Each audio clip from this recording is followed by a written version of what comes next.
Some would argue that this planet's rich cultures and languages give each of us our own unique identity.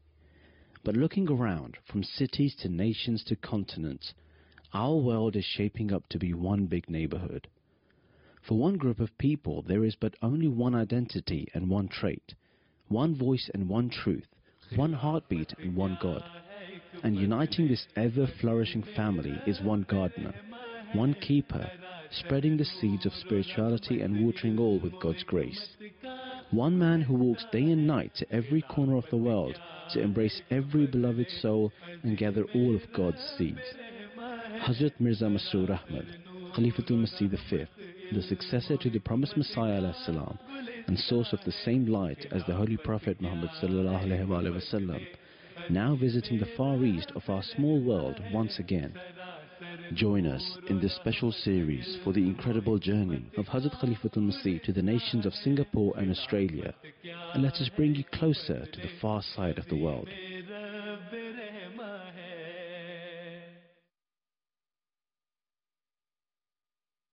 After his first blessed visit in 2006, this was the second time Hazrat Khalifathul Masih V was to tour the Far East.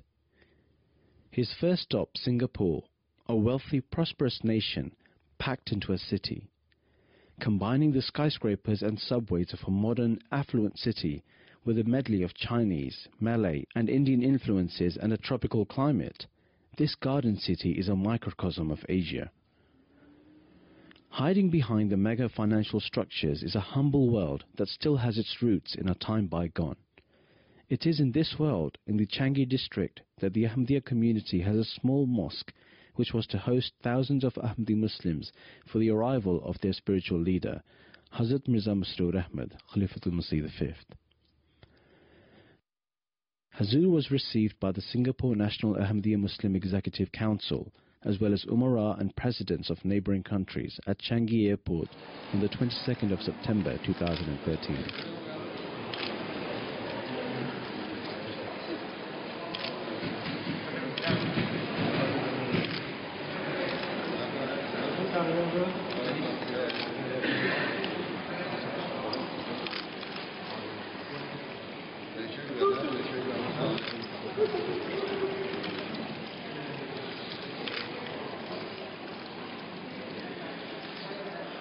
In the evening, Hazrat Khalifathul Masih made his way to Masjid Taha, and he was received by the local Jamaat.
The next day and the days onwards, Huzur spent most of his time having personal meetings with the thousands of Ahmadi Muslims who had arrived from all countries in the region, including Thailand, Cambodia, Malaysia, Burma, India, Vietnam and Indonesia. This visit is a testament to the truth of Islam, that even tens of thousands of miles away, people who have completely different cultures and languages flock to their Khalifa and are united in one prayer and thought, just like every other Ahmadi Muslim around the world. It is like a dream come true. You know, in Indonesia, when we get teaching from our Mubali, our Murabi, that this is true of faith, this is a real Islam, and this is the representative of Hazrat Rasulullah SAW. And then I also read the Man of God, etc. That I really, really want to meet this kind of Man of God. Yeah, I want to touch him, to express how that what was Hazrat Masih Maud tell to us, it is true about the sacrifice, about that, hey, if you become an Ahmadi, you will face this and that and hardship and etc. and blah blah blah something. And then fortunately I met the situation and I felt that, oh, what Hazrat Masih Maud taught us, it is true. The most lucky in my life because I met the most beautiful man in the world, and I think also what is that righteous man, the most righteous man in the world. So at the time I meet him, I only want to cry. How we see from their face, how they are happy. They're very, just like, their faith, their iman are fully charged. When we talk to them after meeting, they couldn't express with the word how they feel, how they really very, very happy. This is actually beyond our expectation because we are planning for maybe around 1,500 now, or probably for the maximum 2,000. But I heard it's around 3,000 over that will be arriving for this Huzur visit this year. अभी हम सब हुजूर अल्लाह ताला बिन अजीज से मुलाकात के लिए हम तकरीबन 40 अहबाब यहाँ तशरीफ़ लाए हैं। यहाँ हुजूर से कल मुलाकात भी हुई थी, तो अल्लाह ताला के फजल बहुत खुश हुए कि हम लोग का जो ईमान भी ताज़ा हो गए। हुजूर के बहुत अरसा से हम लोगों को बेताब थे कि हुजूर से किसी तरह भी मुलाकात हो जाए। The largest number of Ahmadi guests arrived from Indonesia, where Ahmadi Muslims have faced intense persecution for their faith. Ahmadi Muslims in Indonesia have been driven out of their homes, their mosques have been set on fire, many have been beaten, and some have even been martyred. Some of those who visited came from villages, with a few who had to sell their livestock and possessions just so they could pay for the journey to meet their Khalifa. Generally, our activities are normal. Those who by law or those, the decree or whatever, they couldn't stop our activities. We still hold our jalsa. There is some restriction, especially in West Java. If it's not all West Java, but only certain regency. Alhamdulillah, our Jamaat is still progress.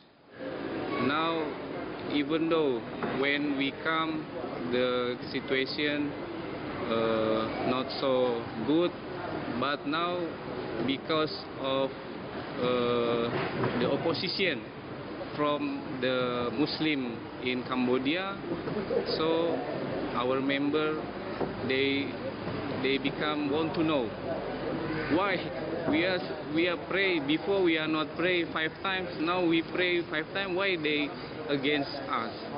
Now before, this is the culture of Cambodia, they always begging, and now Jamaat come teach us to sacrifice.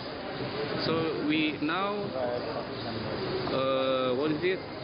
doing according the Holy Quran say, like we have to spend our money in the cause of God. I felt many blessings from God, many blessings that I cannot tell in words.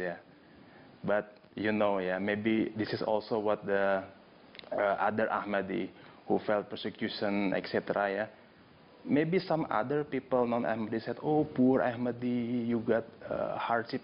But for us, it is like an evidence of the truth, what Hazrat Masih Maud said to us. So of course, it is improve our faith to him also, and strengthen our belief to him. And inshallah, yeah, I will not let this faith go. Even the mullah or the friend, yeah, even they took our life, they took our children, they took our home, our school. Yeah, we will not let this feeling, let this faith go. Since that, I really feel that this is the real Islam. This is the real faith. On the 26th of September, a special reception was held in honor of Hazrat Khalifathul Masih, where he gave a historic keynote address on the true message of Islam to the people of Singapore.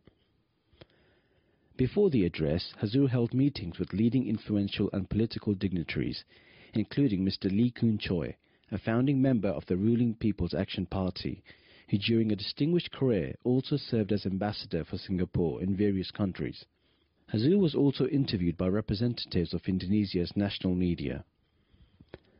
The main event was attended by over 100 influential political and non-government leaders, including foreign consul generals, faith leaders, press and members of the National Parliament of Singapore and neighbouring countries. During his keynote address, Hazrat Mirza Masroor Ahmad explained the basis for a just economy, the need for equity between nations, the misrepresentation of Islam, and his concerns at the increasing risk of a Third World War. In the world, the people say what Islam is connected with violence. I think that's very wrong. So I am very glad that the movement like yours will do something to correct this image, that Islam means peace and harmony with other religions. Islam teaches that all of these resources are the combined property and wealth of all mankind.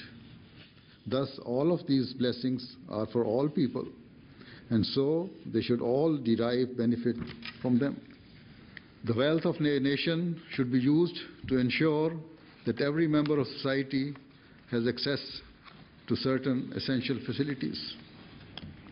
For example, Islam teaches that each and every child, no matter his or her background, should be provided a proper education so that they can develop into skilled and truly beneficial members of society. The world has come to resemble a global village. And so if we fail to discharge each other's rights, then the unrest that has already taken root would ultimately lead to extremely dangerous and devastating consequences. Tonight, I began to listen to the real words of Islam, that is tolerance. At the present moment, we can have to see like too many hatred, too many things that are going on in this world, people killing each other.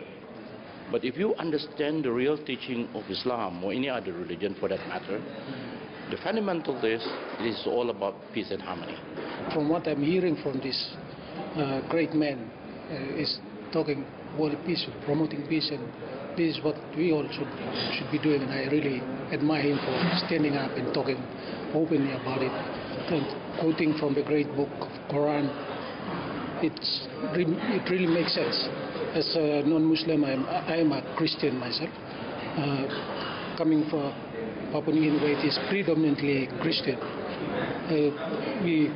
This is really in line with what we also preaching in the Holy Bible there.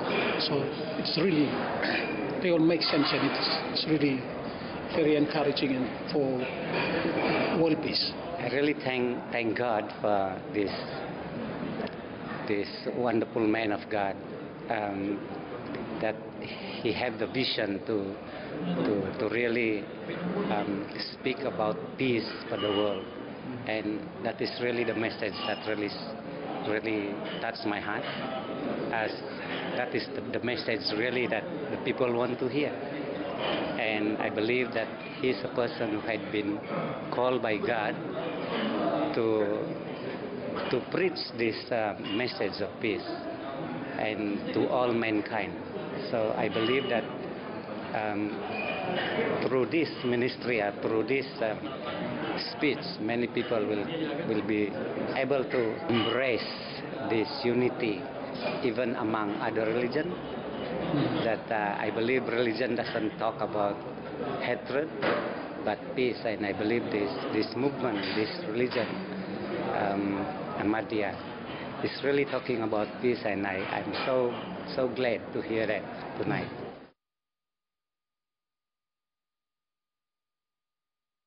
The next day, Hazrat Khalifathul Masih delivered his Friday sermon from Masjid Taha in Singapore to the whole world. Hazrat Khalifathul Masih elegantly displayed true divine leadership, urging Muslims of Malaysia and Indonesia to self-reflect and ensure that they were living examples of true Islam, such that even their opponents cannot deny their commitment to true faith, rather than urging his community to rise up against their enemies or governments who have intensely persecuted them. Huzur urged members to place their faith in prayers and supplicate to their Lord, reminding Ahmadi Muslims that the community in Pakistan was at the receiving end of even harsher hostilities at the hands of mullahs. हमारे मुखालफिन नहीं जानते कि अहमदियत वो हकीकी इस्लाम है जिसने अपनी जड़ें हमारे दिलों में लगाई हुई हैं, और कोई मुखालफत और कोई तेज़ आंधी हमारे ईमान की मजबूत जड़ों को हमसे जुदा नहीं कर सकती। अहमदी खुदा ताला के फजलों के नज़ारों को देखकर किस तरह अपने खुदा से किए हुए अहद से मुंह मोड़ सकता है, हज़रत सल्लल्लाहु अलैहि वसल्लम के आशिक़ सादिक़ से जुड़कर फिर किस तरह अपने बंधन को तोड़ सकता है। वो बंधन जिसने अल्लाह ताला और उसके रसूल सल्लल्लाहु अलैहि वसल्लम के साथ बंधन को मज़ीद मजबूत कर दिया है, जिसने ईमान में तरक्की के वो रास्ते दिखाए हैं जिनसे गैर अहमदी मुसलमान ना आशना हैं। किसी शख्स की, किसी फ़िरके की, किसी मज़हब की, किसी हुकूमत की, किसी अदालत की अल्लाह ताला के लफ्ज़ पर उजारादारी नहीं है। बस हिकमत के साथ अपनी तबलीग के मैदान को वसी तर करते चले जाएं, हर तबके में अहमदियत यानी हकीकी इस्लाम का पैगाम पहुँचाएँ।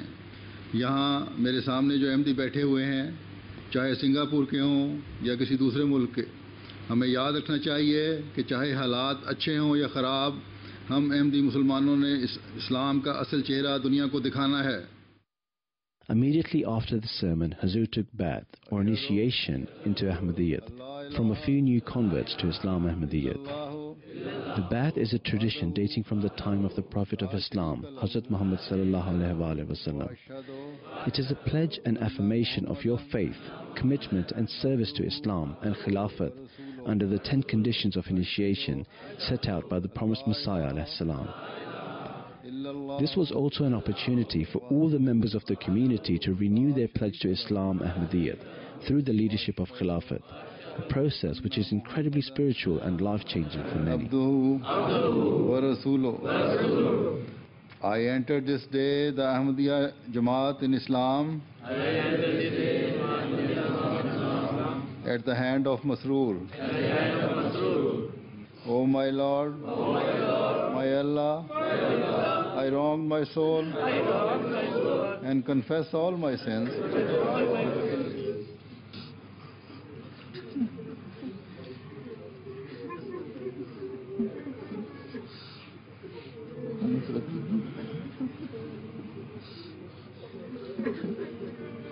Ameen.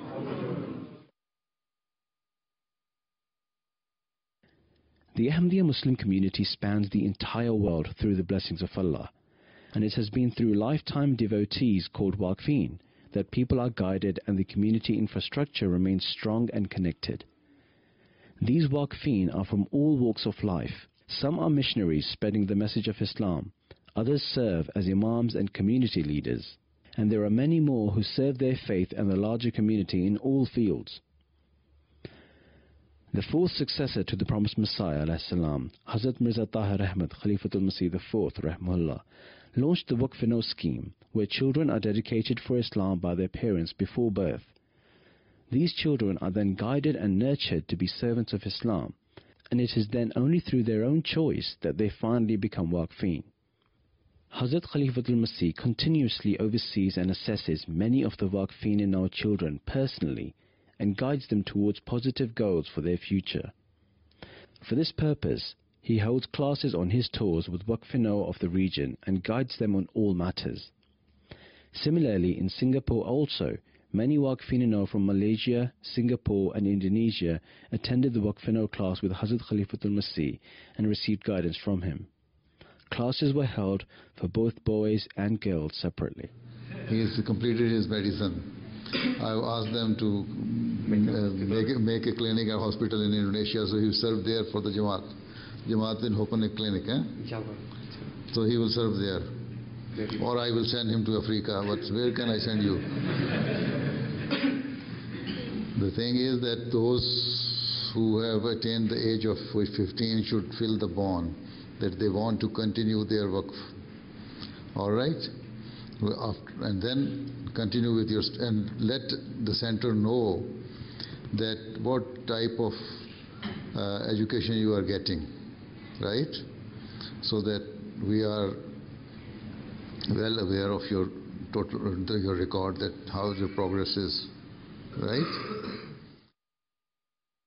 Huzur's trip to Singapore and the arrival of thousands of Indonesian Ahmadi Muslims to meet Hazrat Khalifathul Masih brought considerable attention of the Indonesian press, many of whom had not been properly informed on the beliefs and practices of Islam Ahmadiyya.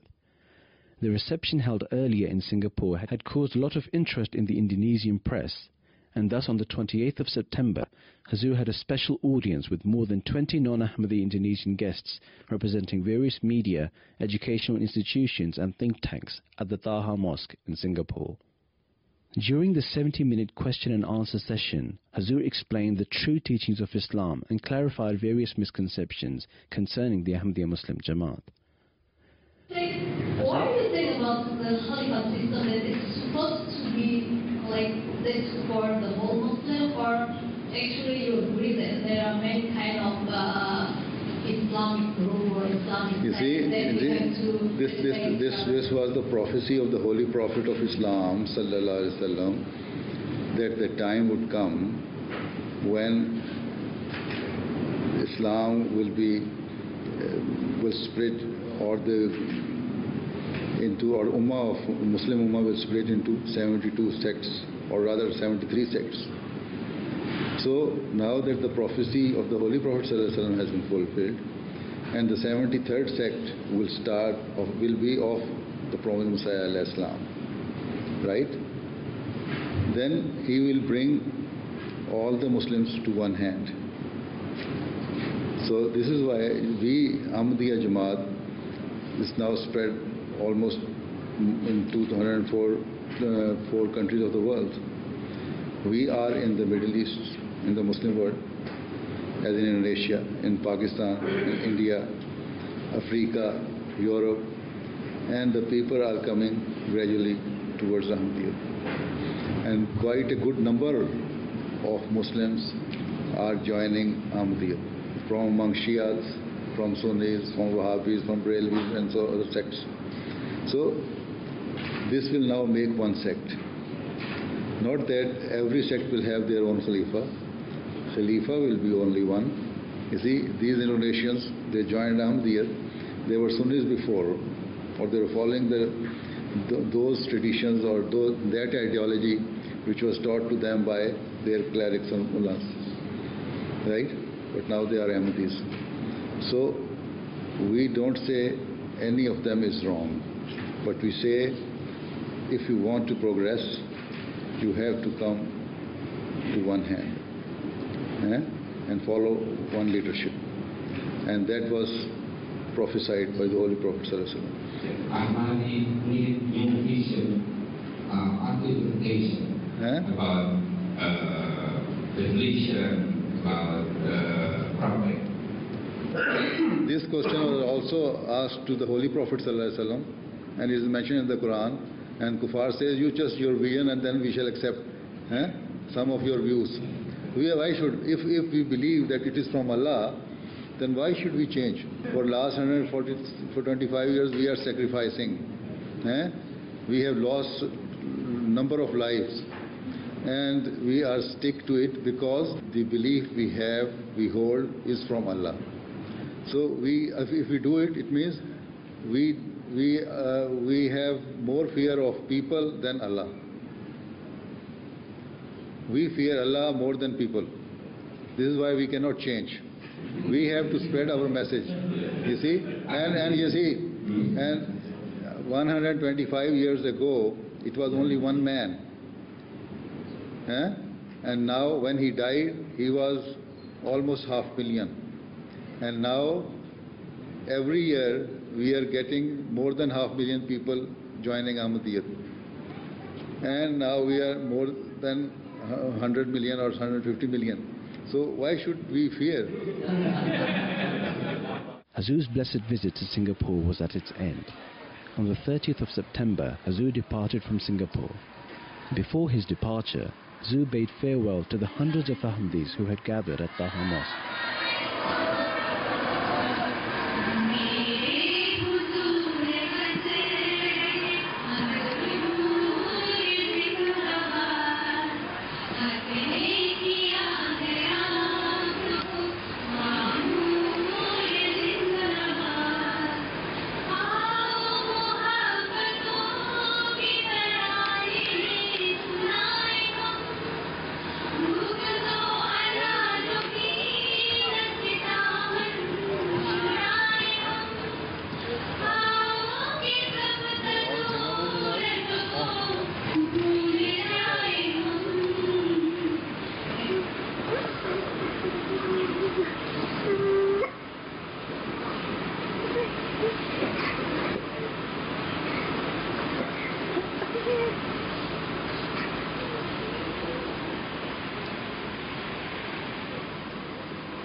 On the far corner of the world lies a large piece of land that had been cut off from the rest of the land masses thousands of years ago.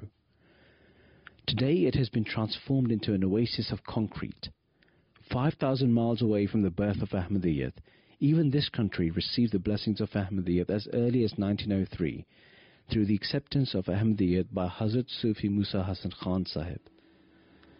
Since then, the community has grown and centres have been established all over Australia, with the headquarters being in Sydney at Masjid Taha. Huzur arrived at Sydney Airport on the 1st of October and was welcomed by the National President of the community and Member of Parliament, the Honourable Kevin Connolly. This was the fourth visit of a Khalifathul Masih to Australia. Huzur was welcomed to Masjid Taha by over 600 Ahmadi men, women and children who had been waiting patiently since sunrise for Huzur's arrival.